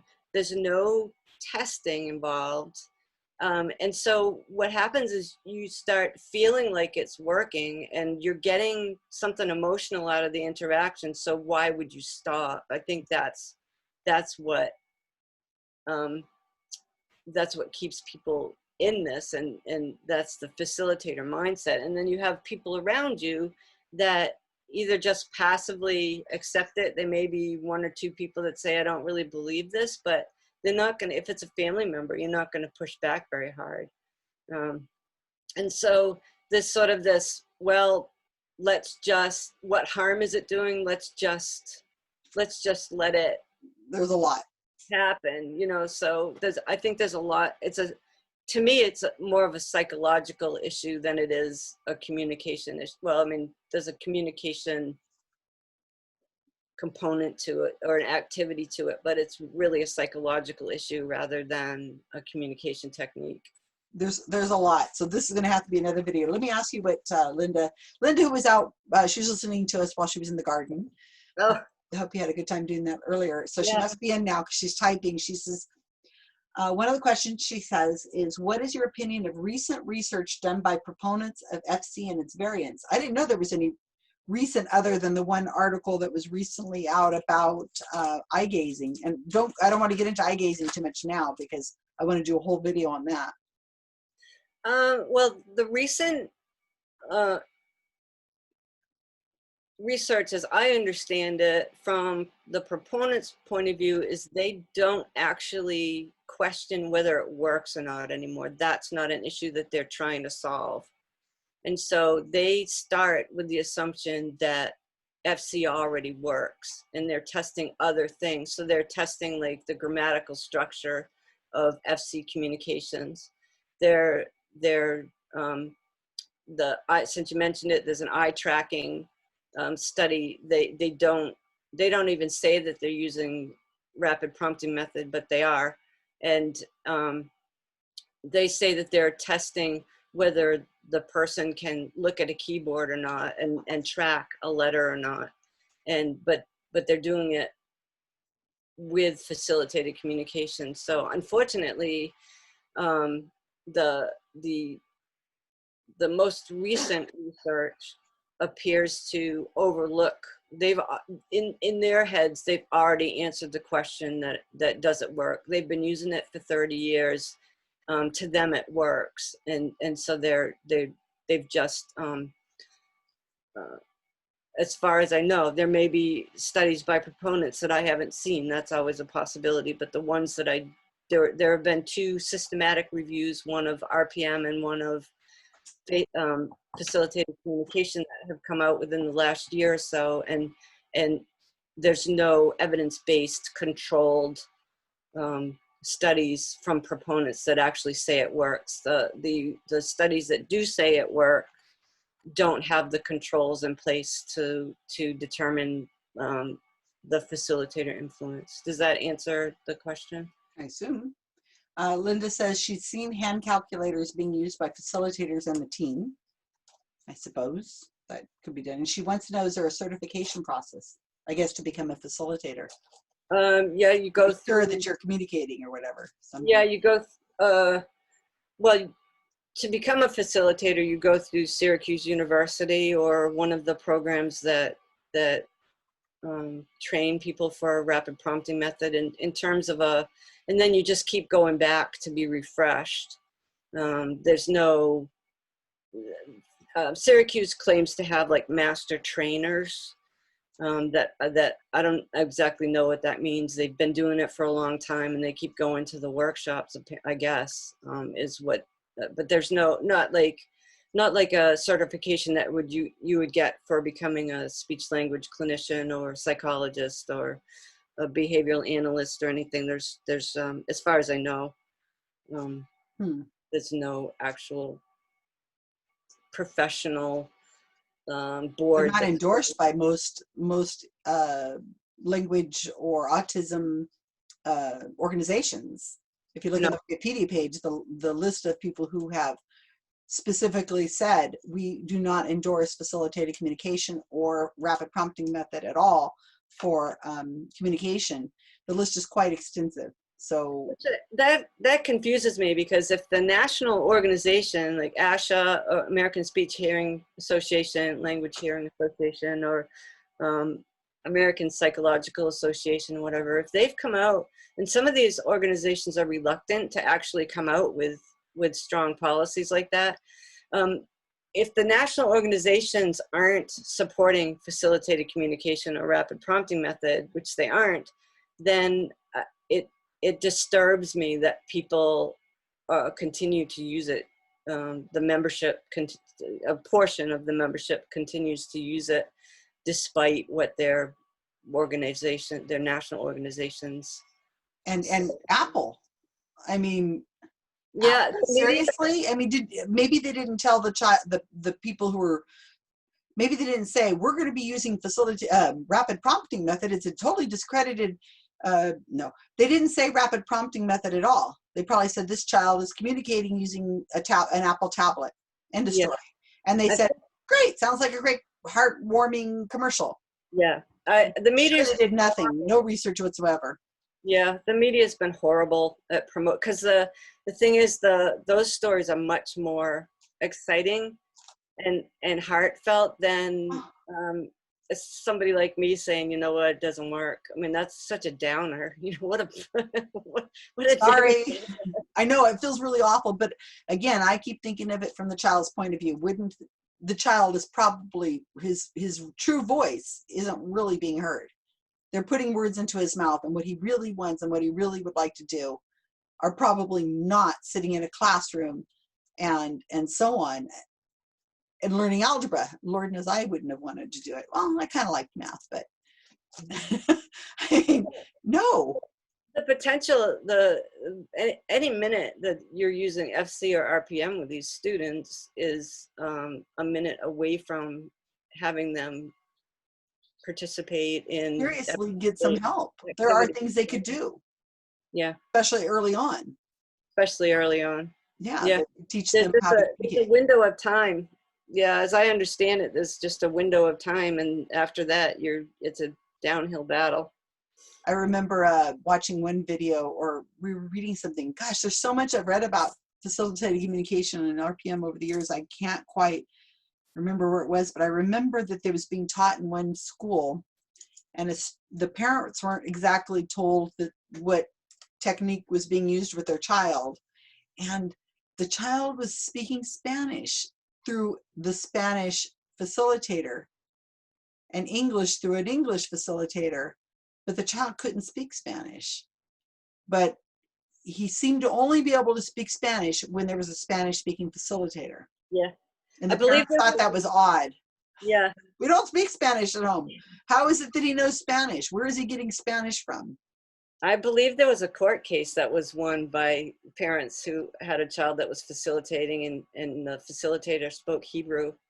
And so all of a sudden I think I have that story right. Really? So, yeah, all of a sudden the parents were like, wait a minute, you know, they were willing to go along with it. You know, they seemed to, and a lot of parents do at first. You don't really think. My kid knows Hebrew. He's Yeah, never heard Hebrew in his life, but he seems to know it. Yeah, I think all of a sudden and the parents knew that the person had never been exposed to Hebrew, and all of a sudden they were speaking Hebrew. It was his past life, Janyce. He spoke Hebrew in his past life, and I've heard some things. That's a whole nother video.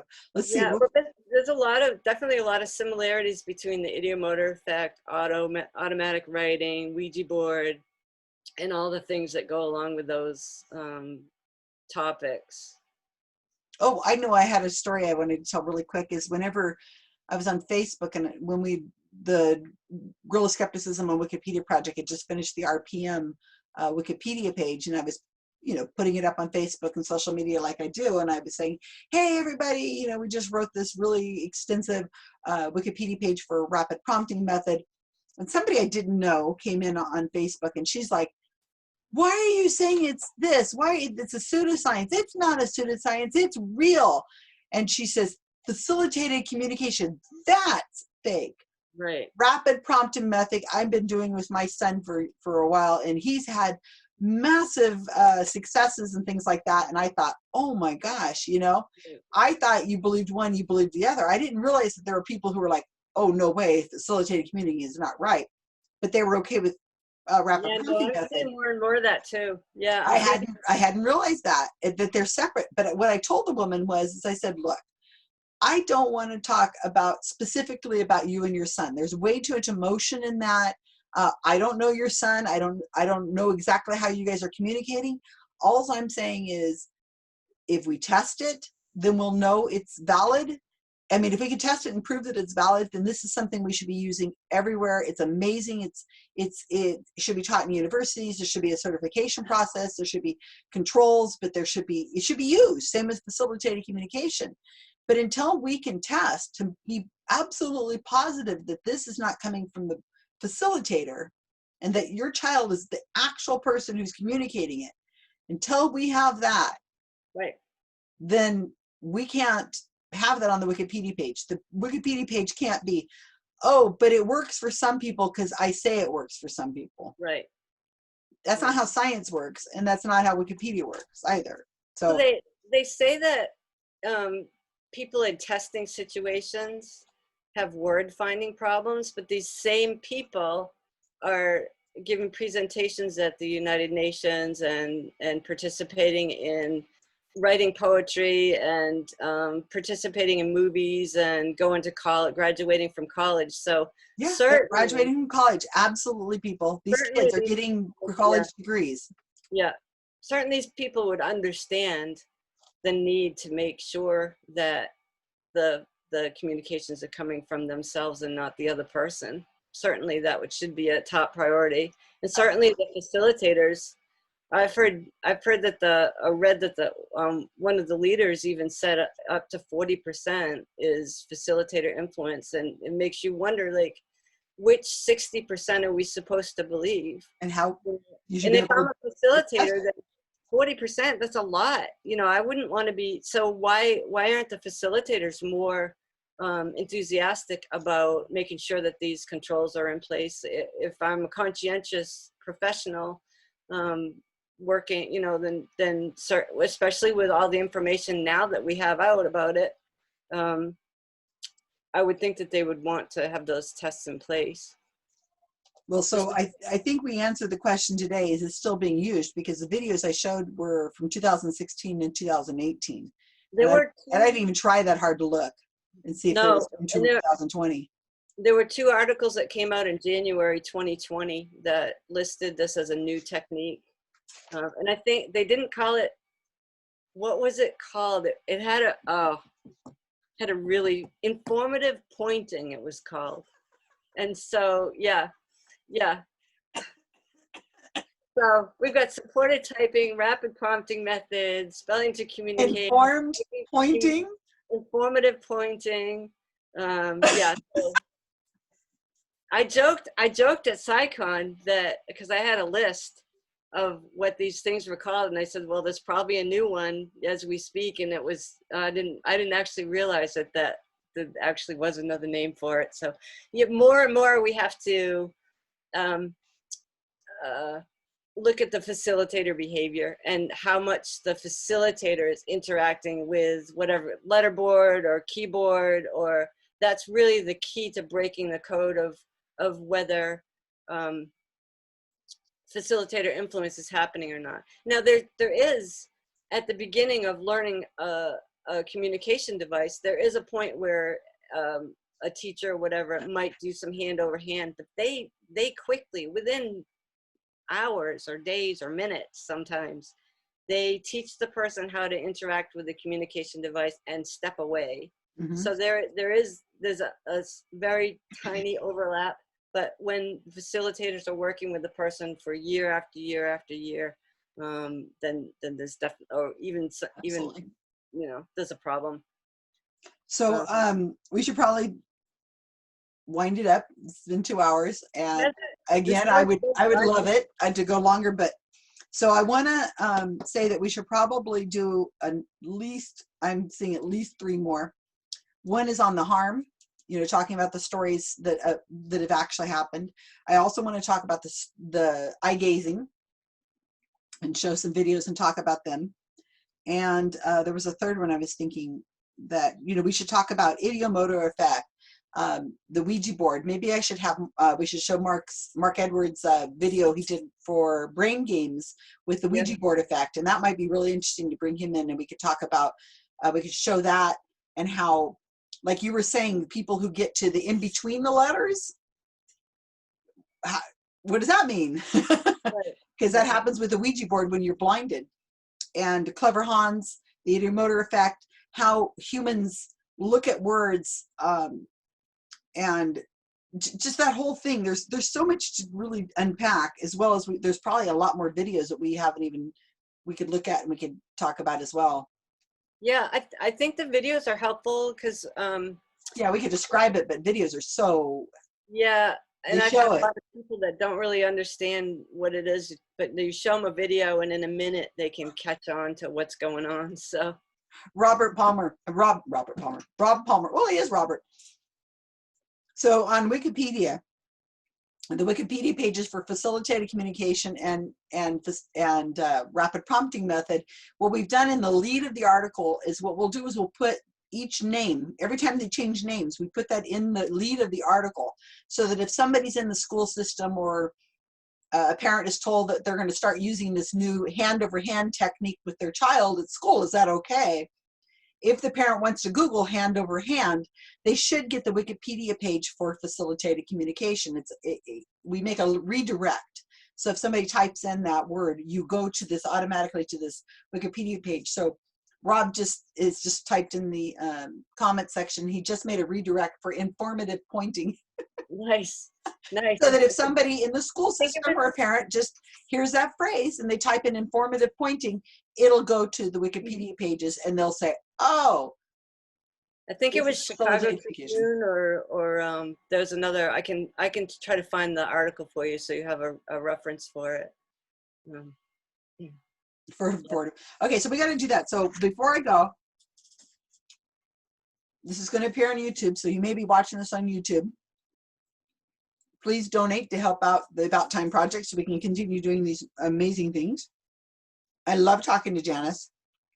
She's part of my GSoW Wikipedia project, and she's an amazing artist. So if you're on Facebook right now and you're looking at Facebook, you can click on her name and look at her art. And Janyce put a link in, we'll put a link up in the show notes, because she does some amazing art from wilderness and things like that around Maine. And I have a beautiful piece over here, right there. I keep thinking I should bring it over to me and show it off, but I absolutely love her work. She does note cards and all sorts of amazing collages and things. And I want to point out, for all those people who specifically are telling me that they're missing these live talks, I will be speaking to Richard Saunders in 2 hours. Richard Saunders from Australia, and he and I will be having a conversation. And tomorrow morning is Thursday. I'm not going to be doing a talk tomorrow morning that I know of. Wednesday. Tomorrow's But I am Wednesday. having trivia, so if you guys want to come and join on Zoom trivia, you can find that on my Facebook page. But on Friday, I'm going to be speaking to Pontus Bickman from the European Skeptic podcast. And I talked to his co-host Andras Pinter, and his video is already available on YouTube. But I'll be talking to Pontus Bickman, who's with the Swedish. Is it Swedish? Oh my gosh, Skeptics, VOF. I don't know how to say it in the language. So he's in Malmo, Sweden, and so he's part of the Swedish Skeptics, and we can talk a little bit about coronavirus because they're approaching it differently in Sweden than they are in the other Scandinavian countries. So that'll be another talk. And then on Friday, and that's Friday at 11 o'clock my time. Saturday at the moment I have nothing. Sunday I'm going to be speaking to the Florida Free Thought group over Zoom at 11:30 my time, or 12 o'clock my time. So there's a lot of talks coming up, you guys. I love doing these, and if you have somebody you want to recommend, or if you want to recommend yourself, let me know. Go to, if you want to be informed about these lectures, and you like the live feedback, you know, being able to watch it live like we're doing right now, go to About Time Projects, which is our Facebook page, and just like the page and hit notifications, and you should be getting a notification. I usually give a day or at least a half a day's notice when we're going to be having another talk, but because these are casual, you know, and things change and maybe we move them around. So I don't want to have a schedule that's set up like 3 days or 5 days or a week in advance. It's not that formal. So anything you want to add, Janyce? No, just thanks. And if people have questions, please shoot them our way, and we'll try to. If I don't know the answer, I know a bunch of people who might. So yeah, and the facilitated communication and the Wikipedia pages for these are amazing resources for people looking for information. Of course, never trust a Wikipedia page itself. Go down to the citations in the bottom of the article and follow those for more information. But for the most part, most Wikipedia pages are in terrific shape, especially if they've been written by the GSoW project, which these have been. And you can get some great information and at least enough to understand. And so I hope for sure we've answered the question today. Is this really still happening? Yes, it is. And there's a lot of money in it too, but that's a whole other story for another day. All right. Good to see you, Janyce. Good to see everybody on Facebook. Take care. Bye.